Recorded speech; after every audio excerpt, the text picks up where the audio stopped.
শেখ হাসিনা, আসাদুজ্জামান খান কামাল এবং চৌধুরী আব্দুল্লাহ আল মামুনের মামলার 53তম সাক্ষী আমাদের প্রসিকিউশন এবং ইনভেস্টিগেশন এজেন্সির অন্যতম সদস্য Tanvir Hasan Zoha digital forensics expert হিসাবে অনারেবল ট্রাইব্যুনালে সাক্ষ্য প্রদান করেছেন। ওনার সাক্ষ্য প্রদানের বিষয়বস্তু ছিল উনি ডিজিটাল ফরেনসিক বিষয়ে যে ইনভেস্টিগেশন করেছেন তার কিছু অংশ শেখ হাসিনার মামলার সাথে সংশ্লিষ্ট হওয়ায় তা তুলে ধরেছেন।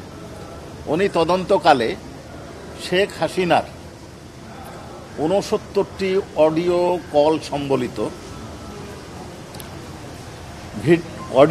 সম্বলিত অর্থাৎ অডিও ক্লিপস সম্বলিত সিডি জব্দ করেছেন।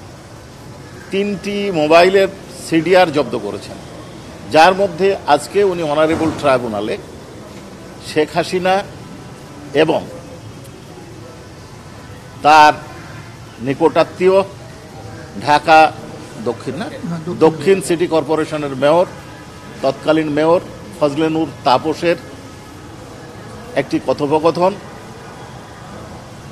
শেখ হাসিনা এবং আসাদুজ্জামান খান কামাল মাকসুদ কামালের অর্থাৎ ঢাকা বিশ্ববিদ্যালয়ের তৎকালীন ভাইস চ্যান্সেলরের একটি কথোপকথন এবং শেখ হাসিনা এবং হাসানুল হক এনুর সাথে 3টি ফোনালাপের মধ্যে 2টি আজকে অনারেবল ট্রাইব্যুনালে উপস্থাপন করেছেন। আরেকটিও দাখিল করেছেন, কিন্তু সেইটা ফোন কলে কোনো কথোপকথন না থাকায় তা উপস্থাপন করা হয়নি। আপনারা নিজে উপস্থিত ছিলেন এবং এটা বিটিভির মাধ্যমে সরাসরি সম্প্রচার করা হয়েছে। আপনারা শুনেছেন কি কি কথা এইখানে তাদের মধ্যে হয়েছে। প্রথম যেটা এখানে উপস্থাপন করা হয়েছে সেইখানে শেখ হাসিনা এবং ফজলে নূর তাপস তাতে খুব পরিষ্কারভাবে উনি বলছেন এই আন্দোলনকারীদেরকে দমনের জন্য উনি ল্যাথাল উইপেন গুলি করে হত্যার নির্দেশ দিয়েছেন, সোজা গুলি করে দিতে হবে। ড্রোন ব্যবহার করার নির্দেশ দিয়েছেন, ড্রোন ব্যবহারের মাধ্যমে শনাক্ত করে হেলিকপ্টার ব্যবহার করে গুলির কথাও বর্ণনা হয়েছে। এটা ছিল একটা। দ্বিতীয় হচ্ছে শেখ হাসিনা এবং মাকসুদ কামাল সাহেবের যে ফোনালাপ, তাতে দেখা যাচ্ছে উনি ছাত্রদেরকে রাজাকারের সাথে তুলনা করেছেন এবং বলেছেন যে ছাত্ররা রাজাকার বলেছে নিজেদের। আপনারা শুনেছেন যে ছাত্রদের স্লোগান কি ছিল, যে আমরা চাইলাম অধিকার, হয়ে গেলাম রাজাকার। এইটাকে উনি অপব্যাখ্যা করে ছাত্রদেরকে রাজাকার বলে ট্যাগ দিয়েছেন এবং তাদেরকে বলেছেন যে এরাকে অন্য রাজাকারদেরকে ফাঁসি দিয়েছি, এদেরকেও মেরে ফেলা হবে, ফাঁসি দেওয়া হবে। এবং ঢাকা বিশ্ববিদ্যালয়ের ভাইস চ্যান্সেলর মহোদয় একজন শিক্ষক হিসেবে যে ধরনের কথাবার্তা বলেছেন, সন্ত্রাসী লালনের প্রক্রিয়ার যে বর্ণনা দিয়েছেন তা অত্যন্ত দুঃখজনক। উনি সন্ত্রাসীদের কিভাবে লালন করবেন, কিভাবে ব্যবহার করবেন, তারা কি করবেন তার একটা বর্ণনা দিয়েছেন। যাই হোক, তার মামলা আজকের বিবেচ্য বিষয় নয়। শেখ হাসিনা এবং ইনুর মামলায় আপনারা যেটা দেখেছেন, সেইখানে সবচেয়ে দুঃখজনক বিষয় হচ্ছে এদেশে 71 সালে মানুষ যুদ্ধ করেছিল বিদেশি দখলদার বাহিনীর বিরুদ্ধে, যারা দেশের মানুষের উপর বম্বিং করেছে, গুলি করেছে। এদেশের একজন সরকার প্রধান যিনি তাকে নির্বাচিত দাবি করেন, তিনি জনগণের বিরুদ্ধে 36 সেনা এবং হেলিকপ্টার ব্যবহার করে গুলি করার নির্দেশ দিচ্ছেন, বম্বিং করার নির্দেশ দিচ্ছেন। এর চেয়ে দুঃখজনক আর কিছু হতে পারে না। এইখানে আরও একটা বিষয় আছে, ইন্টারনেট সেবা উনি বন্ধ করে দিয়েছেন, সেইটাকে ভিন্ন দৃষ্টিভঙ্গিতে উপস্থাপন করার চেষ্টা করছেন।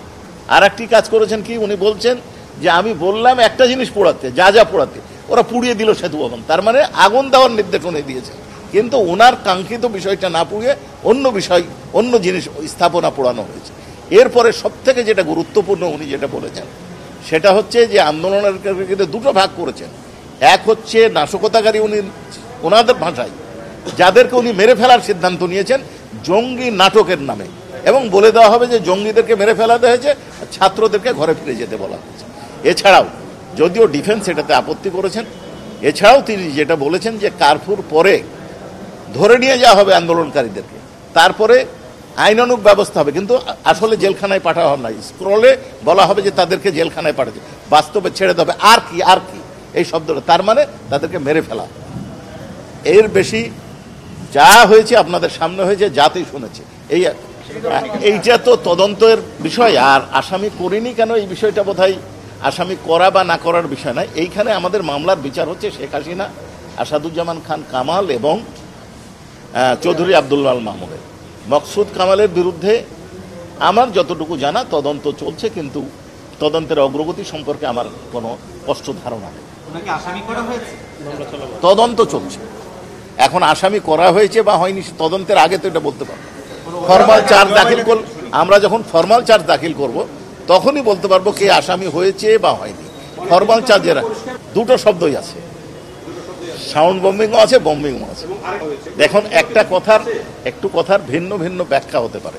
আপনি যদি টোটাল স্ক্রিন বক্তব্যটা শোনেন, উনি কি বলছেন, কারফিউ রিল্যাক্স করা হবে, আন্দোলনকারী ধরে নিয়ে যাবে, স্ক্রলে দেখানো হবে তাদেরকে জেলখানায় পাঠানো হয়েছে, কিন্তু জেলখানায় পাঠানো হবে না, ছেড়ে দেওয়া হবে। এটা কি সম্ভব আইনানুগ?